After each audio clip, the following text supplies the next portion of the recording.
Okay. Thank you very much, and good afternoon, everybody. So for this session, we're going to be looking at the exciting world of mergers and acquisitions, and looking particularly at the methods that deals are financed, and very specifically around the interest deductibility that arises in these transactions. Now, why is it important? Well, we've seen a lot of interest from SARS and National Treasury over the last couple of years in this particular area. Going back to 2011, there was moratoriums that were placed on certain of these transactions, and I'll talk a little bit about those later. We've seen some very large transactions, cross-border type transactions in the sort of private equity space, which were funded with large amounts of debt that SARS has challenged recently.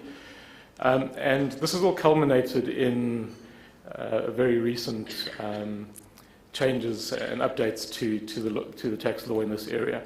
So I think it is very, very topical and very important, as I said, in this arena. What I'm going to do today is just quickly look at some of the basic tax principles that apply to the deductibility of interest. I'm then going to look at some of the complicated structures that were put in place between purchasers and sellers of business to try and secure this very important deductibility of interest in the hands of the acquiring company. And then I'm going to take you through the recent amendments, and I'll try to demonstrate to you although some of these recent amendments are trying to facilitate these transactions, I'll show you that maybe they don't go far enough in some of the instances to secure an interest deduction for the acquiring company. As I said, what we're going to be looking at and what this presentation will focus on is the deductibility of interest in the hands of the acquiring company. So there's lots of other tax principles that are involved in these transactions, but we are specifically going to look at the deductibility of interest in the acquiring company. So if you'll just indulge me for 10 minutes, I'm going to just look at some of the basic principles. But those basic principles are important to understand, and they develop, as you'll see a little bit later, into some of the more recent and more complicated principles. So if we start and look at when is interest not tax deductible. Now, what I'm going to do throughout my presentation is present you with boxes.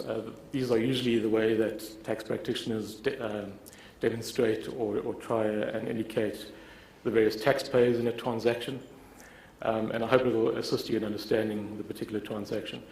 But in every one of my slides, I've got an acquiring company that you'll see that is looking to either purchase shares or to acquire a business from the selling company.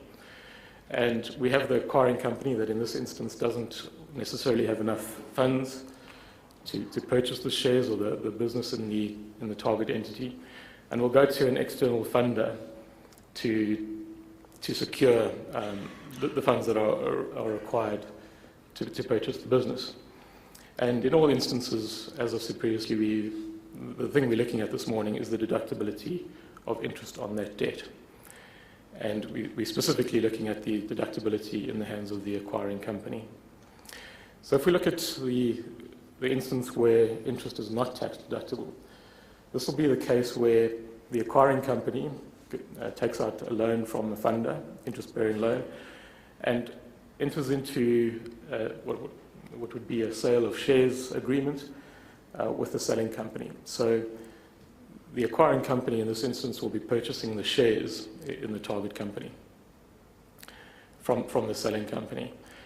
And in this instance, the interest that is incurred on the debt that is paid to the funder is not allowed as a tax deduction in the hands of the acquiring company. And the general principle there is that the interest is not incurred in the production of the acquiring company's income. Now, what is the reason for that?